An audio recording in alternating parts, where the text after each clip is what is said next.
तो किस्मत को दोष देते हैं, खुद तो संभल कर चलते नहीं। जब लगती है ठोकर तो पत्थर को दोष देते हैं, तो पत्थर को दोष देते हैं। परम सम्मानित अतिथिगण, अध्यापकगण व यहाँ उपस्थित सभी श्रोतागण को मेरा सादर प्रणाम। मेरा नाम मोहित है, मैं कक्षा दूसरी का छात्र हूँ। आज मेरे बोलने का विषय है नैतिक मूल्य। नैतिक मूल्य आखिर क्या है नैतिक मूल्य? नैतिक मूल्य वो अच्छे संस्कार होते हैं जो हमें हमारे माता पिता, बड़े बुजुर्गों व गुरुजनों से प्राप्त होते हैं। इनमें ईमानदार होना, दयालु होना, बड़ों का सम्मान करना, दूसरों की सहायता करना आदि शामिल है। एक अच्छे नैतिक मूल्य ही व्यक्ति को एक अच्छा इंसान बनाते हैं। कोई बच्चा पढ़ाई लिखाई में कितना ही होशियार क्यों ना हो, लेकिन अगर उसमें नैतिक मूल्य नहीं है तो सब बेकार है। लेकिन अगर उसमें नैतिक मूल्य नहीं है तो सब बेकार है।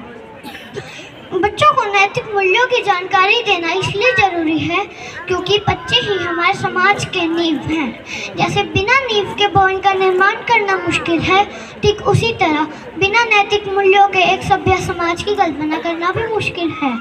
बच्चों को नैतिक मूल्यों की जानकारी सबसे पहले परिवार से और फिर समाज से मिलती है। परिवार से ही बच्चा यह सीख पाता है कि उसे समाज में सबके साथ कैसा व्यवहार करना चाहिए। लेकिन आजकल के समय में माता पिता के पास बच्चों को देने के लिए समय ही नहीं है, जिसका जीता जाता उदाहरण है दिल्ली में हुआ बम ब्लास्ट, हिसार में हुआ प्रिंसिपल पे वार। ऐसे बहुत से उदाहरण हैं जिन्होंने हमारे देश को झकझोर कर रख दिया है, जिन्होंने हमारे देश को झकझोर कर रख दिया है,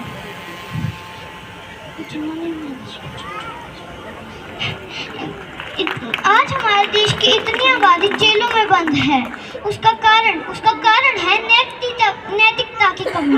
अगर समय रहते उनको अच्छे संस्कार दिए जाते तो उनमें से कोई डॉक्टर, कोई इंजीनियर और कोई वकील होता, तो आज हमारे देश की तस्वीर ही कुछ और होती।